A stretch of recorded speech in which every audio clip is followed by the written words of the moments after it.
Colosenses capítulo 3, vamos a leer desde el versículo 5 hasta el versículo 11.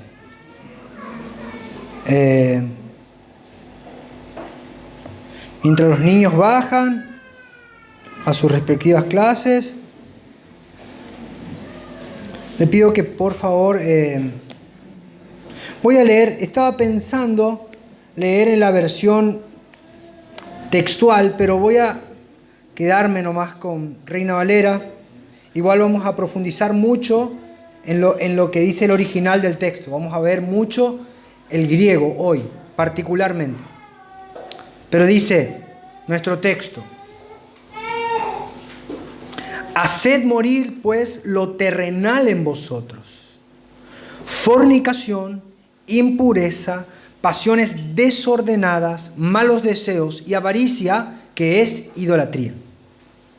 Cosas por las cuales la ira de Dios viene sobre los hijos de desobediencia, en las cuales vosotros también anduvisteis en otro tiempo cuando vivías en ellas.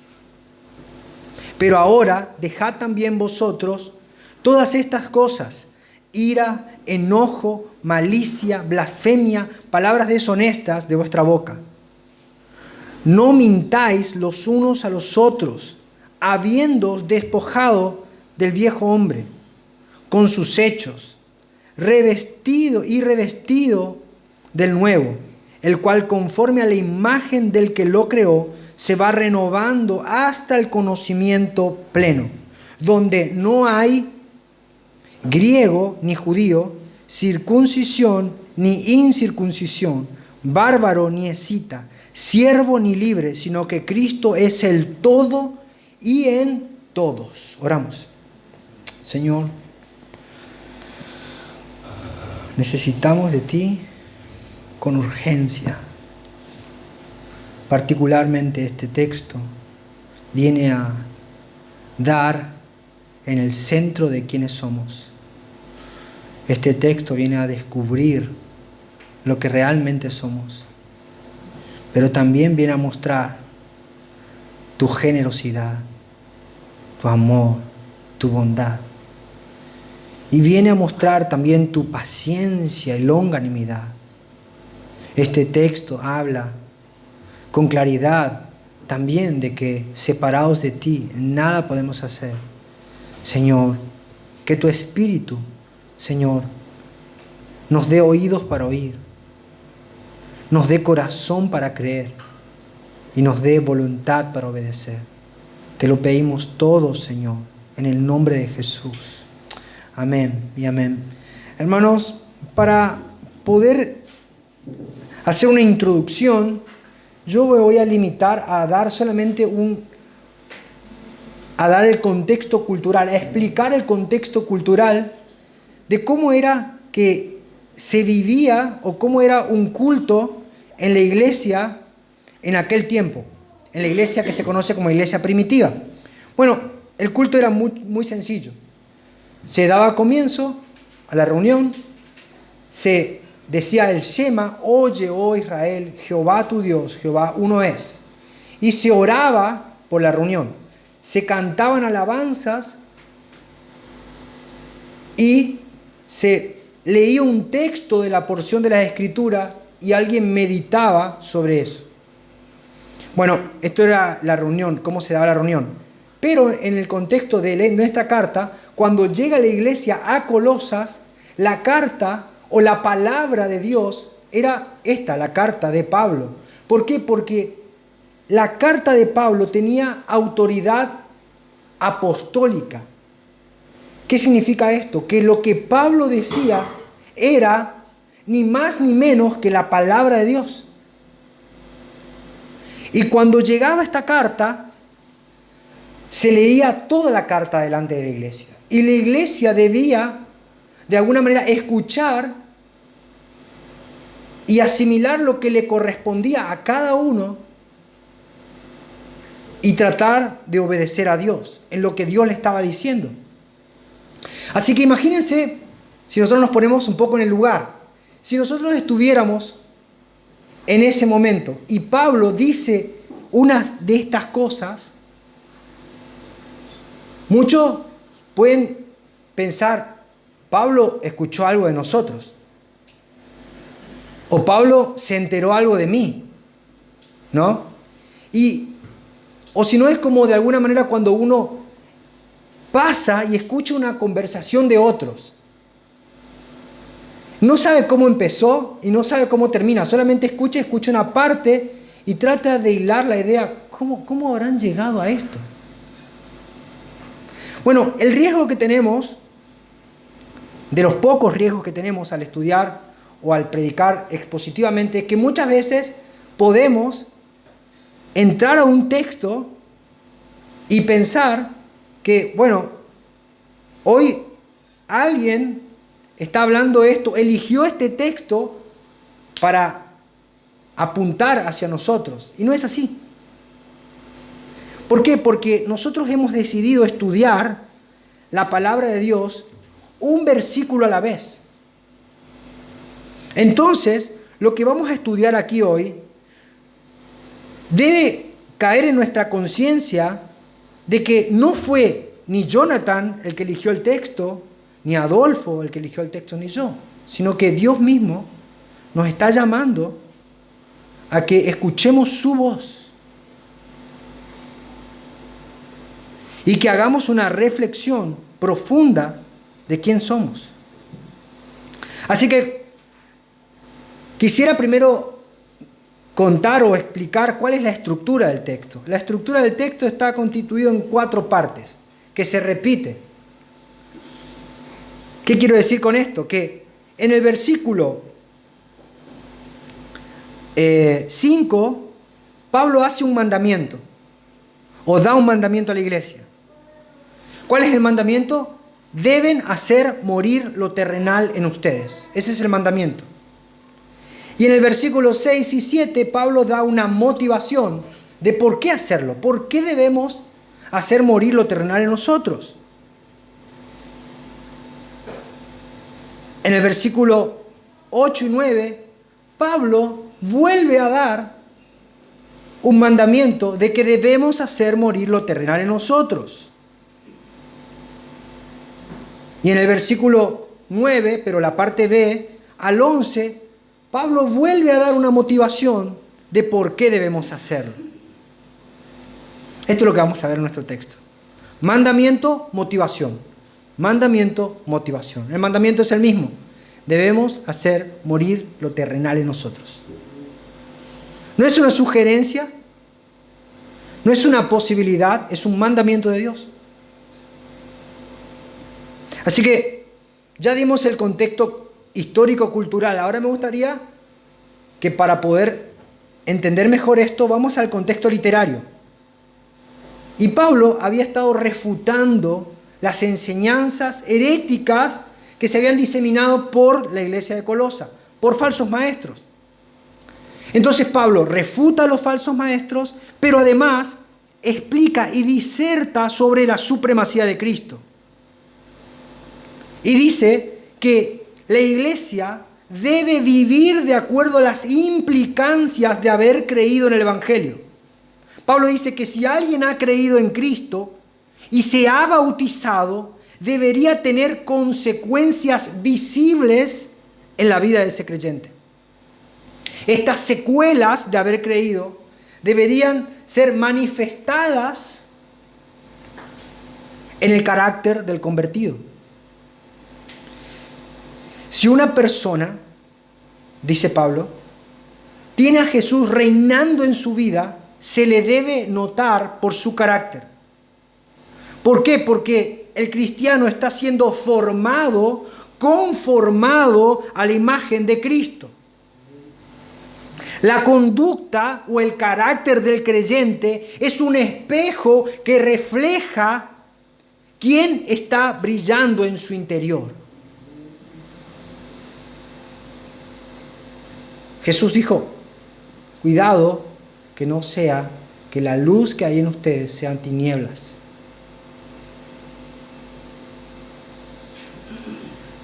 Y Pablo lo había dicho esto en el versículo 1 del capítulo 3 dice, si han resucitado con Cristo, si ustedes realmente son cristianos, busquen las cosas de arriba, donde está Cristo sentado a la diestra de Dios. Y pongan la mira en las cosas de arriba, no las de la tierra. Porque ustedes han muerto y vuestra vida está escondida en Cristo. Pablo está diciendo, si son de Cristo, deben buscar a Cristo. Y si tu vida está en Cristo, se debe notar por el enfoque que le das a tu vida. Porque tu vida no es tu vida es de Cristo. Y Cristo ofrece una vida abundante. Y la vida abundante que Cristo nos ofrece es algo completamente superlativo en comparación con la vida del mundo. La vida de este mundo es algo insignificante con la vida abundante que Cristo nos ofrece. Me gusta la ilustración que hacen los chicos cuando dicen, cuando algo es malo, dice, esto está aquí. Y cuando algo dice que está bueno, esto está aquí. Bueno, Pablo diciendo, su vida, la vida terrenal está aquí, pero la vida abundante está en Cristo.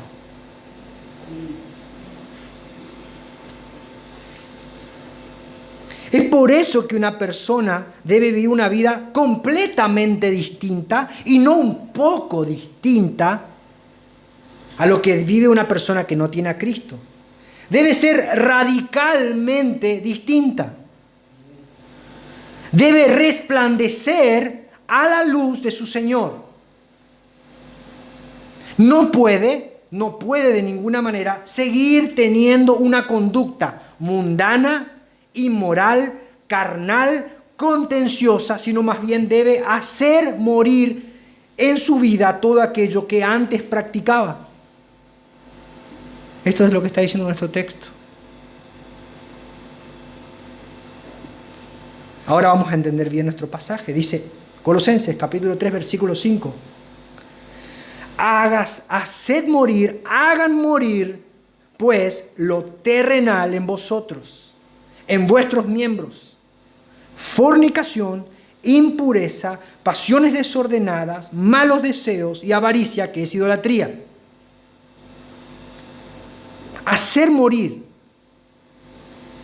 El original es necró, hacer morir, destruir el poder de algo, quitarle, privarlo de su poder. Y está haciendo referencia a los malos deseos que obran en el cuerpo. Literalmente es matarlo de hambre. El viejo hombre, que era la conducta pecaminosa y carnal que nosotros teníamos antes de conocer a Cristo, vivía una vida completa y totalmente sometida y dominada por el pecado. Pero cuando creímos, el viejo hombre murió juntamente con Cristo. Esto es lo que representa el bautismo. Y ya no vivimos para el mundo, ni para nosotros, sino que vivimos para Dios. Romanos 6, versículo 6 dice, sabiendo esto, nosotros sabemos que nuestro viejo hombre fue crucificado juntamente con él, para que el cuerpo del pecado sea destruido, a fin de que no sirvamos más al pecado. Ahora ya no somos dominados por el pecado, sino que ahora somos nuevas criaturas, somos resucitados. Fuimos liberados del príncipe de este mundo y despertados para vivir en novedad de vida. Es lo que Ezequiel profetizó que ocurriría con nosotros. Dios dijo, les daré un corazón nuevo, pondré espíritu nuevo dentro de vosotros y quitaré de vuestra carne el corazón de piedra y les daré un corazón de carne. Y pondré dentro de vosotros mi espíritu y haré que andéis en mis estatutos y guardéis mis preceptos y los pongáis por obra. Ahora nosotros podemos vivir una vida que agrada y que glorifica a Dios. Antes no podíamos, no queríamos, no nos interesaba. Pero ahora no somos algo mejorado, sino que somos totalmente nuevas criaturas. Segunda de Corintios 5, 17 dice, de modo que si alguno está en Cristo, nueva criatura es. Las cosas viejas pasaron, y aquí todas son hechas nuevas. Y esta es la realidad bíblica de lo que somos nosotros ahora en Cristo. Somos nuevas criaturas. Repito, no somos una casa vieja a la cual alguien le pega una buena mano de pintura para venderla.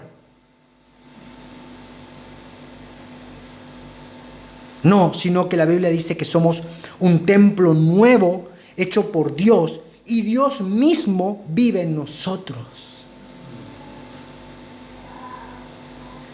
Pero, aquí está el pero aunque somos nuevas criaturas que han nacido de nuevo, todavía nuestros cuerpos no han sido transformados, no han sido glorificados. Y cargamos con un bagaje de pecado remanente. ¿Qué es eso? Aquellas prácticas pecaminosas que antes practicábamos. Y nuestra carne, amado amigo, tiene memoria de elefante. Siempre recuerda lo que le hacía feliz en el mundo. Es más fácil recordar un chiste vulgar que un versículo bíblico. Pero ahora Dios hizo algo en nosotros. Una obra que es mayor que la creación. Ya que el Señor creó todas las cosas que nosotros vemos de la nada. Pero en nosotros Dios hizo una nueva criatura de algo que estaba totalmente roto, deshecho, quebrado, putrefacto. Y lo hizo para que vivamos una vida para su gloria. Y aunque esto es una realidad ahora, ya ahora, no es algo completo, no es algo finalizado. Pensé en no dar esta ilustración, pero esto lo va a hacer que entienda perfectamente. Cuando mi esposa cocina, yo estoy llegando, paso cerca de la cocina y siento ese aroma tan rico. Entonces, cuando ella se da vuelta a buscar un ingrediente, yo agarro un pancito. Claro. Tuki. Y hermano, yo siento ese gozo, ese deleite. Y me siento tan contento de haber probado porque experimento el sabor. Y digo, qué bueno que está esto. Pero inmediatamente después de haber probado, entra una angustia en mí porque digo, pero ahora quiero más. Y ahora se me complica esperar porque ya probé. Esto es lo que Dios está diciendo. Ahora han gustado la bondad de Dios, pero falta lo mejor. Falta el banquete. Pablo describe esto en Romanos 7, 22 y 23. Dice, porque según el hombre interior, me deleito, probé, gusté la bondad de Dios, me deleito en la ley de Dios. Pero veo otra ley en mis miembros que se revela contra la ley de mi mente y que me lleva cautivo a la ley del pecado que está en mis miembros. Nuestro hombre interior está vivo y gustó la bondad de Dios, pero nuestra carne todavía se resiste y se inclina al mal. Por lo que el creyente necesita obedecer este mandamiento de hacer morir las pasiones carnales en nuestra vida. El puritano Richard Baxter escribió esta frase que me gustó. Dice, trate al pecado como él lo trata a usted. No se compadezca de él, así como él no se compadece de usted. Trátelo como debe tratarse a un asesino. Hágalo morir antes que él lo haga con usted. La mortificación del pecado o cortar con aquello que nos lleva a pecar debería ser algo radical.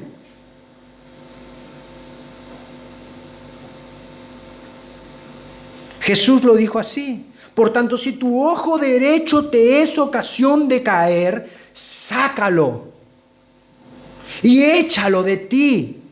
Pues mejor te es que se pierda uno de tus miembros y no que todo tu cuerpo sea echado al infierno. El mandamiento de mortificar el pecado es una operación de urgencia. No es algo que podemos postergar con pastillas. Necesitamos amputar. Debemos matar el pecado o el pecado nos matará a nosotros.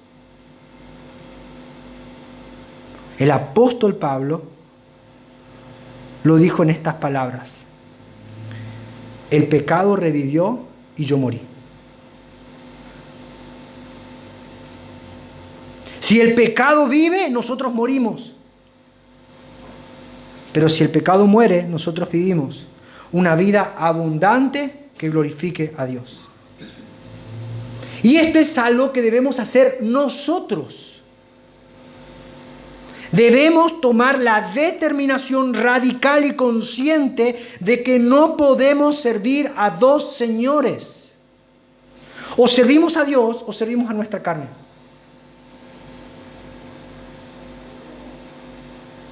Así que Pablo nos dice: hagan morir lo terrenal en ustedes. En la versión literal dice: hagan morir las partes de sus miembros que todavía están sobre la tierra.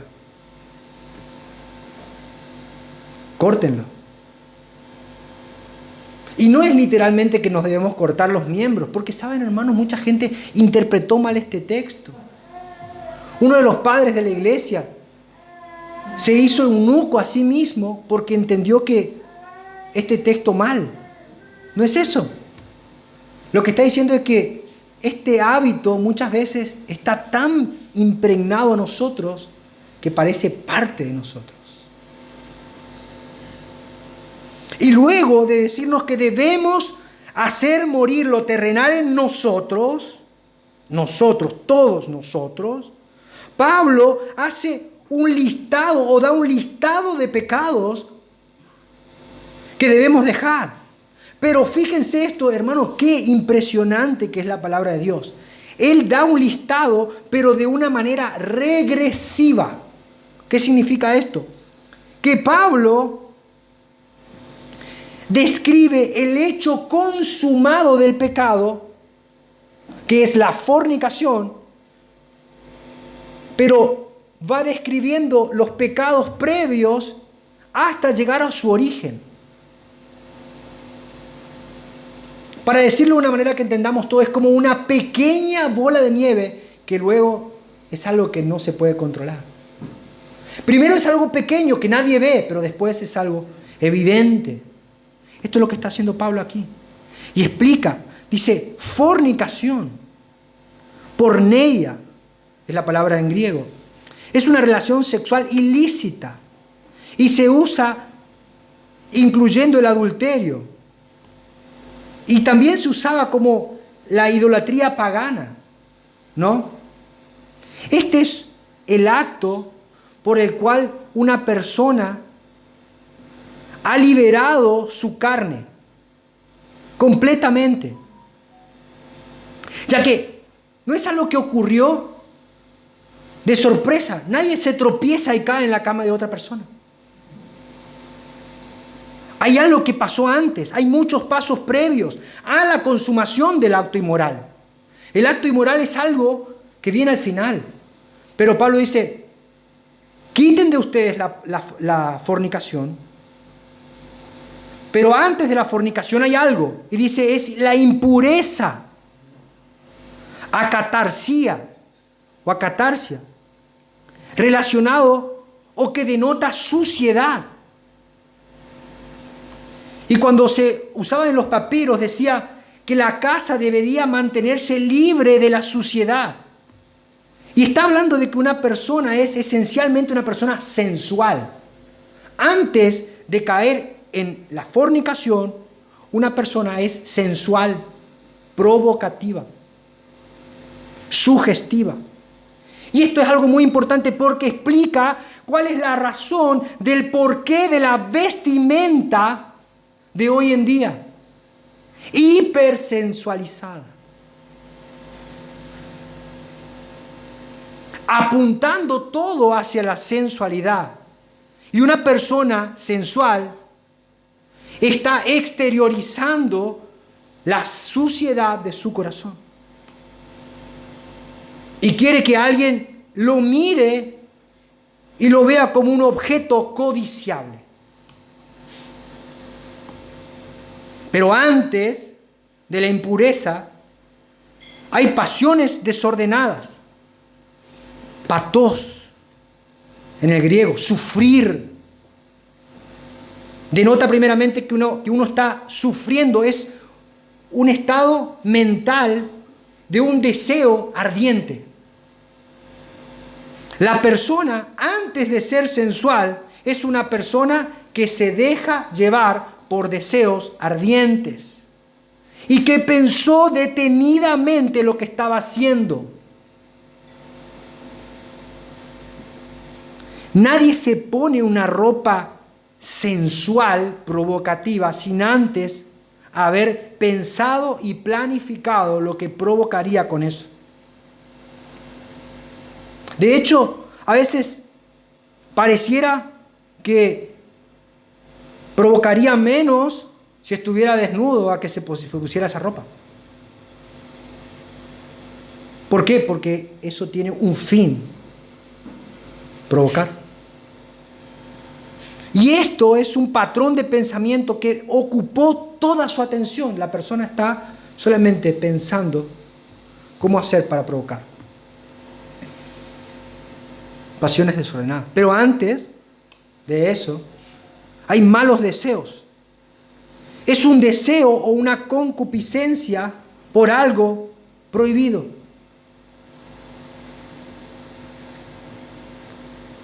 Esa persona empezó, en vez de tener su mente ocupada en desear algo bueno, empezó a desear algo que Dios había expresamente prohibido. Y al final dice, y avaricia, que es idolatría. Pleonexía. La avaricia es el descontrolado, de desear más. No se sacia.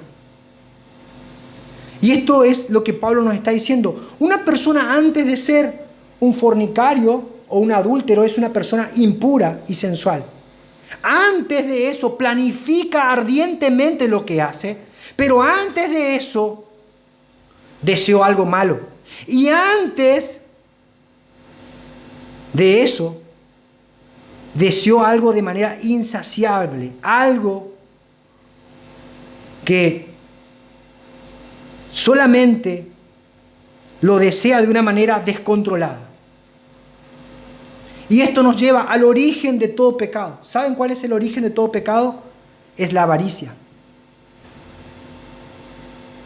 El origen de todo pecado es la avaricia o la idolatría. ¿Por qué?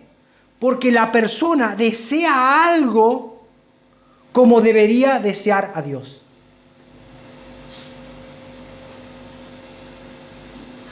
Una persona es avara, es idólatra, porque desea de una manera totalmente apasionada y fervientemente algo que debería desear solamente o como debería desear solamente a Dios. La persona idólatra ha dejado de satisfacerse en Dios y ahora Él es su propio Dios. Y quiere satisfacerse a sí mismo. Para yo estar bien, necesito tener tanto en el banco. Para yo estar pleno necesito satisfacer mis deseos. Quiero que todo el mundo vea, o yo voy a estar realmente satisfecho cuando obtenga lo que estoy buscando. Lo que está pasando es que la persona saca a Dios del trono de su corazón y se pone él mismo, o pone otra persona en ese lugar. Pero eso tarde o temprano se nota. Así que Pablo le está diciendo que si nuestra carne está aflorando, es mejor que no le demos libertad, porque tarde o temprano eso va a terminar mal. El pecado no es un juego y siempre tiene un origen, el egoísmo del hombre.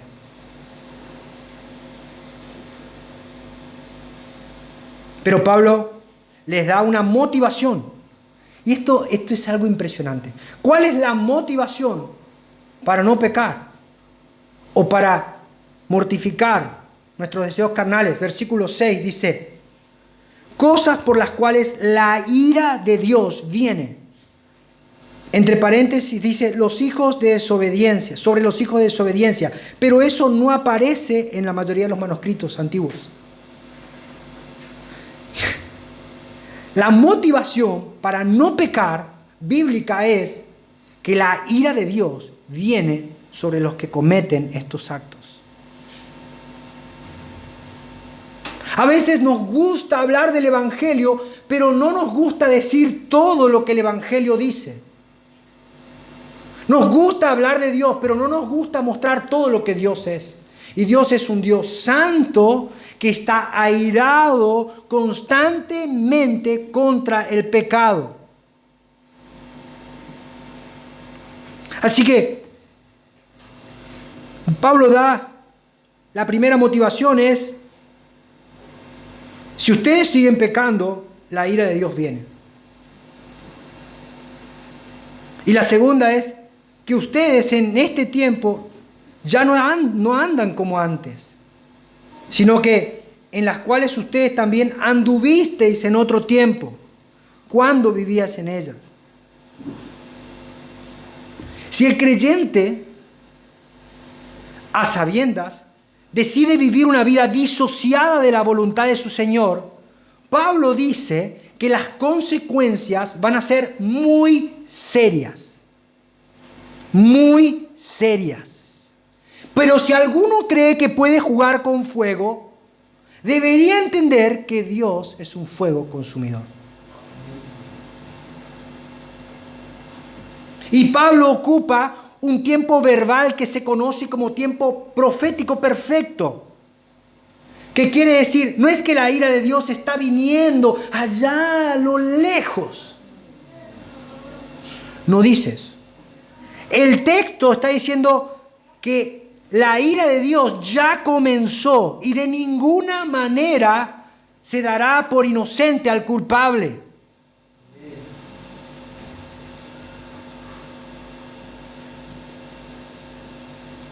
Si soy cristiano y no estoy amando y estoy amando a algo más que a Dios, debo arrepentirme inmediatamente.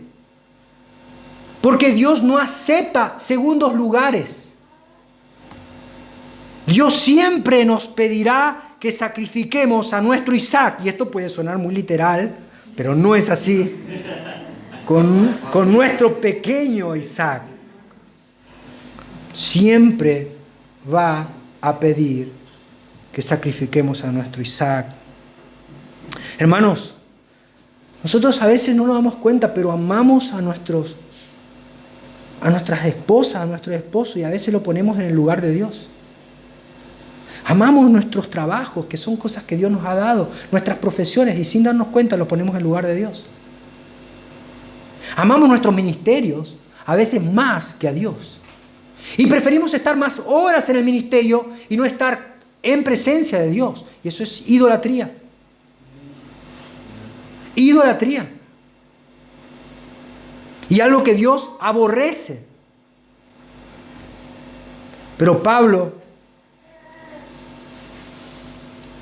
Dice que debemos tener mucho cuidado porque Dios está dispuesto a castigar estas conductas. Pero también les recuerda que debe haber un antes y un después. Y la iglesia es la que debe ser el agente que verifique esto. Dice, en las cuales vosotros también anduviste en otro tiempo, cuando vivías en ella. La motivación que da Pablo para que mortifiquemos nuestro pecado es que nosotros estamos en un tiempo nuevo. Ahora nuestras vidas pertenecen a Dios. Y nosotros debemos tener la misma memoria que tiene Satanás y nuestra carne y recordarnos a nosotros mismos que las cosas viejas pasaron.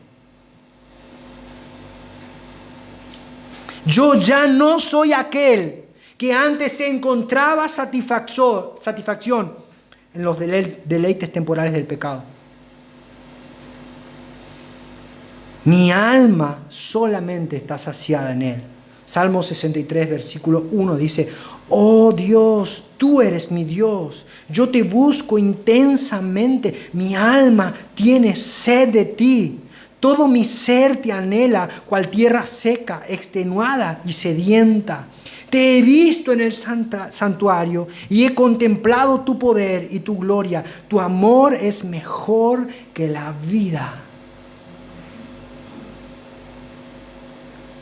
Por eso mis labios te alaban. Te bendeciré mientras viva y alzando mis ojos te invocaré. Mi alma quedará satisfecha como de suculento banquete, y con labios jubilosos te alabará mi boca. Salmo 73, 25 dice, ¿a quién tengo yo en los cielos sino a ti? Fuera de ti nada deseo en la tierra. Mi carne y mi corazón desfallecen, mas la roca de mi corazón y mi porción es Dios para siempre. Oh, sí, hermano, ya no soy aquel que vivía en el mundo. Mi deleite está en Dios. Y la motivación nuestra es que ese tiempo ha pasado. Estoy en Cristo. Y aunque me asalten mis pasiones, en Cristo tengo el suficiente poder y gracia para vencerlo, porque el pecado no se enseñoreará de nosotros.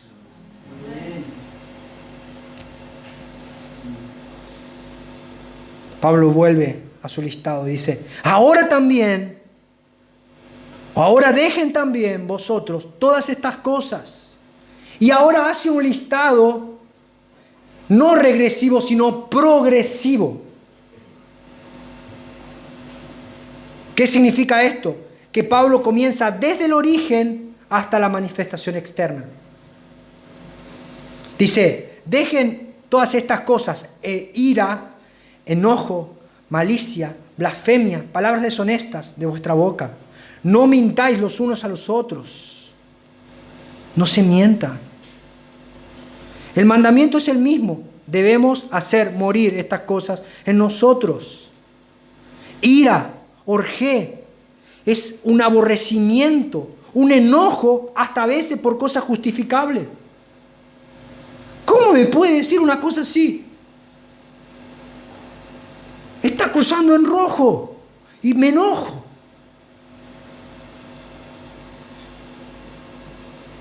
Pero esto, si no se perdona y si se pone el sol sobre nuestro enojo, se convierte, ya no es una ira, sino que es un enojo. La palabra es sumos, pasión. Literal es respirar fuerte. Estoy enojado. Y lo estoy expresando. El cuerpo no miente. ¿Usted sabe eso? Es un furor, es un ardor.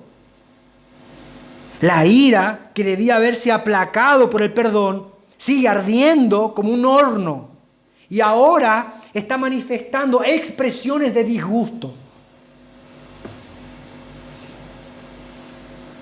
Acá ya deberíamos arrepentirnos todos. Pero antes, o sea, después, lo que fue la ira, después se produjo en algo que se manifestó exteriormente.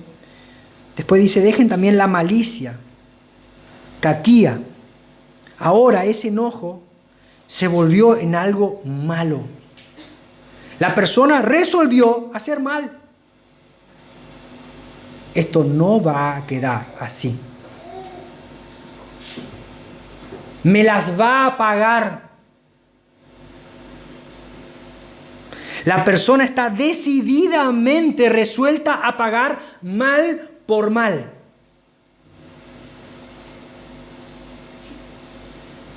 Dice también blasfemia, maldición, maledicencia. ¿Y cómo le va a hacer pagar mal? Hablando mal de esa persona. Comienza su accionar de maldad primero hablando mal de la persona que lo ofendió. Blasfemar es hablar mal de Dios, pero en este caso, en este contexto, es hablar mal de alguien que fue creado a la imagen de Dios.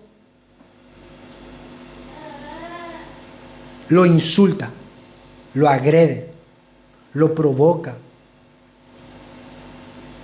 ¿Y cómo lo hace? Con palabras deshonestas. Es una conversación vil. Está hablando, está murmurando con maldad sobre la persona a la cual ya había insultado. Ahora, lo que habrá pasado en la iglesia de Colosas cuando se leyó esto, ¿no?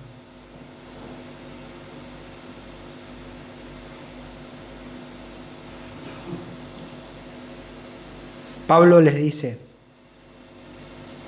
es mejor tener cuentas cortas con Dios y recordarnos siempre que debemos perdonar como Dios nos perdonó. Si no, aquello que está oculto en nuestro corazón y que podemos disimularlo con hipocresía prontamente va a salir a la luz. El fin es la muerte. Y el fin es la ira de Dios. Y el origen es el corazón. No puedo echarle la culpa a nadie más que a mí mismo.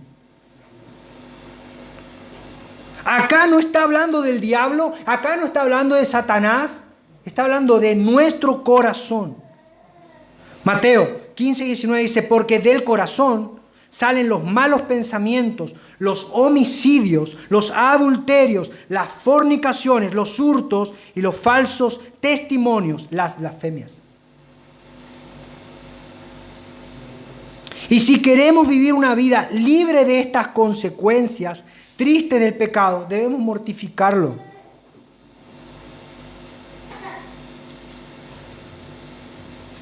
Debemos mortificarlo. Y Pablo vuelve a dar una motivación. ¿Cuál es la motivación?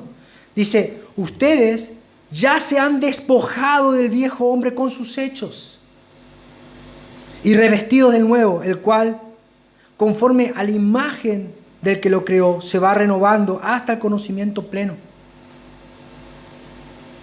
donde no hay griego, judío, ni circuncisión, bárbaro ni escita, sino libre. Siervo ni libre, sino que Cristo es el todo y en todos. Pablo está haciendo una alusión precisa de cómo era el bautismo. Cuando una persona llegaba al bautismo, llegaba con sus ropas viejas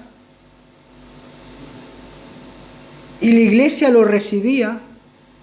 Primero había escuchado que había confesado a Cristo, pero además lo había examinado. Algunos lo llegaban a examinar hasta 3 años para ver si realmente vivía lo que creía. Y cuando llegaba a ese lugar, se sacaba las ropas, entraba al agua, era bautizado y se le daba una ropa nueva, blanca. Por eso es tan importante sostener el bautismo por inmersión.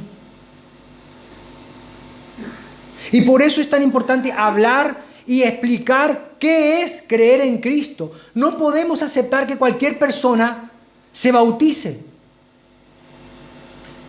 Y además, la persona que se bautiza, que ingresa a la iglesia, debe estar sujeta a las autoridades de la iglesia y debe estar dispuesta a ser discipulada, corregida y hasta disciplinada por la iglesia. ¿Por qué? Porque la ira de Dios viene sobre aquellos que cometen estos pecados. Y la manera de mortificar el pecado es hablar, confesar nuestros pecados, hablar con personas maduras, dejar que la palabra de Dios nos llegue, intervenir activamente en el proceso de santificación. A veces creemos que venir a la iglesia el domingo es como un trapo que yo vengo, lo uso para limpiar mi conciencia y después de lunes a sábado peco deliberadamente y vivo una vida totalmente mundana. Eso no es ser cristiano.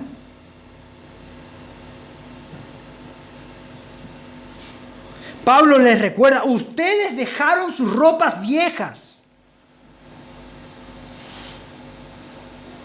La iglesia debe ser tutela del creyente. Una persona que no se deja mentorear, que no se deja supervisar por sus hermanos, es una persona que va a ser prontamente visibilizado en su pecado. La iglesia es el lugar que Dios nos ha dado para vencer el pecado. Y allí nosotros tenemos los medios que necesitamos para mortificar el pecado. ¿Cómo lo hacemos? A través de la lectura y el estudio consciente de la palabra. Venir a la oración. Perseverar en la oración, no en la oración en nuestras casas, sino la oración grupal, llevando las cargas los unos de los otros. Cuando nosotros nos encontramos con el hermano, hermano, me siento tentado en esta circunstancia, el hermano está orando por nosotros.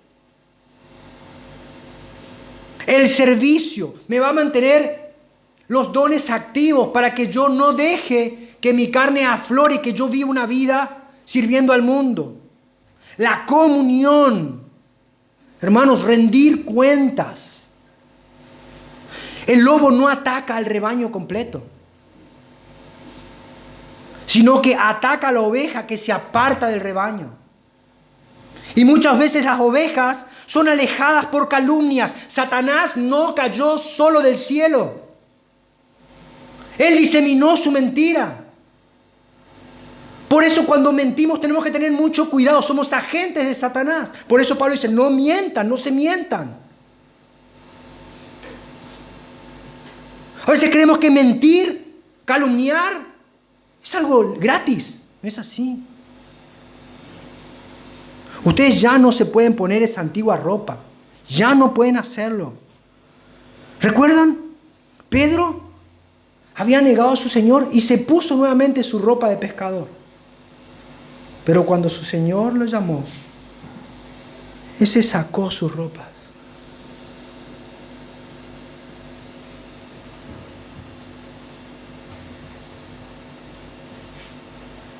Y Pablo da una motivación. Ustedes ya no tienen esa vestimenta, pero además, nadie es más espiritual que otros.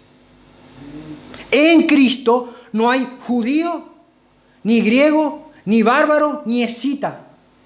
No es que a mí se me hace más fácil orar que a vos. No, vos orás porque vos sos diácono, por eso vos orás. A mí yo no puedo, no me sale. No. No, él canta y adora porque él es ministro. No, hermanos. A todos nos cuesta lo mismo. Y la respuesta es, para vencer el pecado, es la misma para todos. La receta es Cristo. Si Cristo es tu todo, y si Cristo es aquello que buscas para satisfacer tu corazón, entonces vas a tener victoria sobre el pecado. Entonces voy a tener victoria sobre el pecado. Pero si Cristo no es el centro, prontamente se va a manifestar. Y la iglesia debe tener una disciplina sobre esto. Porque si la iglesia no disciplina a la persona que actúa de esta manera, la persona piensa que es lo mismo. Puede vivir como quiere.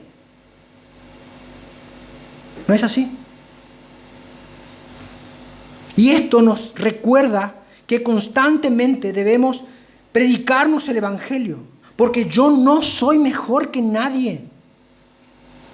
No puedo creerme mejor que nadie.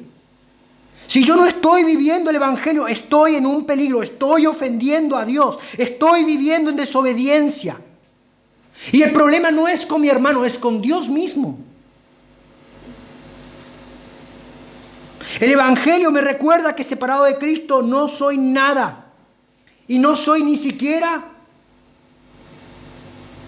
un contrincante fuerte contra mi propia carne, ni contra mi naturaleza pecaminosa.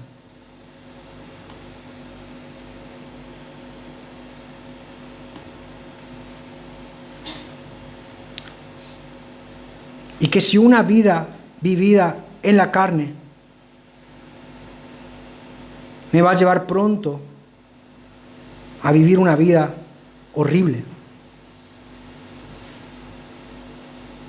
No es la vida que Dios quiere para nosotros.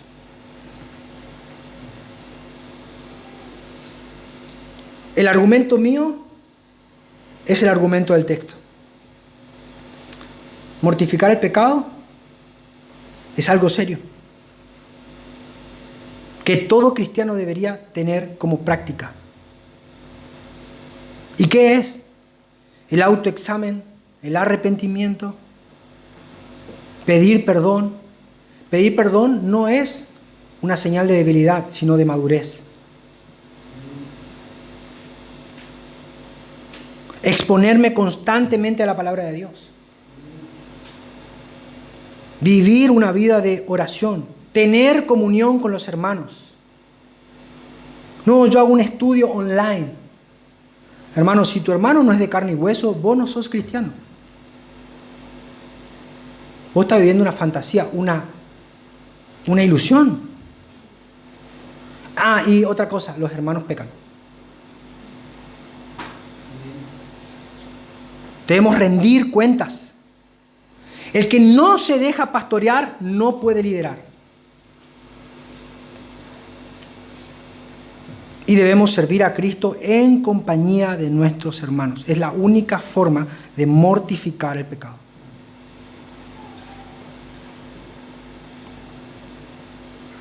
¿Cuáles son las aplicaciones prácticas? Para mí son preguntas que debo hacerme.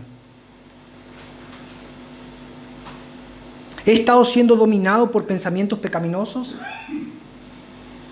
¿Por enojos? ¿Por deseos desordenados? ¿Esos pensamientos están más en mi mente que la voluntad de Dios? ¿Qué influye más en mi vida, el mundo o la iglesia?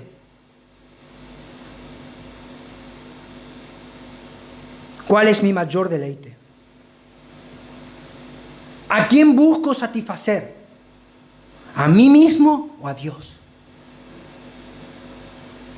Si Cristo no es el todo de nuestra vida, estamos siendo avaros, idólatras, y pronto se notará.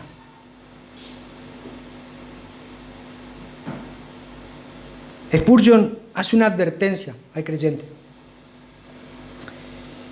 Y esto es interesante porque está hablando a creyentes. No está hablando a la gente del mundo, está hablando a creyentes. Todo nuestro texto habla del creyente. Spurgeon dice: cristiano, ¿qué tienes tú que ver con el pecado? ¿No te ha costado ya demasiado? Habiéndote quemado ya, ¿jugarás ahora en el fuego? Si ya has estado entre las garras del león, ¿caerás de nuevo en su fosa? ¿Acaso no has recibido lo suficiente de la serpiente antigua? ¿No fue ella la que inoculó veneno en tus venas y ahora vas a jugar alrededor de su nido? y poner otra vez tu mano en la cuerda del dragón? Oh, no seas tan perverso, tan loco. ¿Alguna vez el pecado te procuró verdadero placer? ¿Te dio verdadero placer? ¿Te permitió encontrar satisfacción duradera? Si fue así, vuelve entonces a tu antigua ruina y ponte de nuevo las cadenas, si eso te complace. Pero por cuanto el pecado jamás te concedió lo que prometió darte, sino que te ilusionó con mentiras, no te dejes atrapar una vez más por ese viejo cazador. Sé libre, deja que el recuerdo de tu antiguo cautiverio te haga volver de nuevo a la red. Mucho para examinarnos, mucho para arrepentirnos y mucho para tener cuidado, sobre todo al Dios que estamos ofendiendo. Señor, te damos gracias. Es tu palabra, no la nuestra. Ayúdanos, Señor. Nos arrepentimos de nuestro corazón. Obra en nuestras vidas. Cámbianos, Señor. Transfórmanos, Señor. Te necesitamos.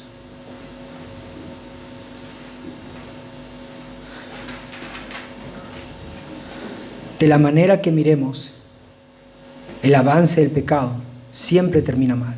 Siempre es una ruina. Y no importa en qué lugar estemos, Señor, tu palabra nos recuerda que siempre has tenido misericordia de nosotros. Indignos pecadores, viviendo una vida completamente desordenada y vacía. Pero de ese terrible lugar de oscuridad, de ahí tú nos llamaste. Pero ya no para vivir en esos hábitos oscuros, sino para servirte. Señor, hoy hemos sido atravesados por tu palabra. Que no vuelva vacía, Señor, sino que corra y sea glorificada. Oramos en Cristo Jesús. Amén.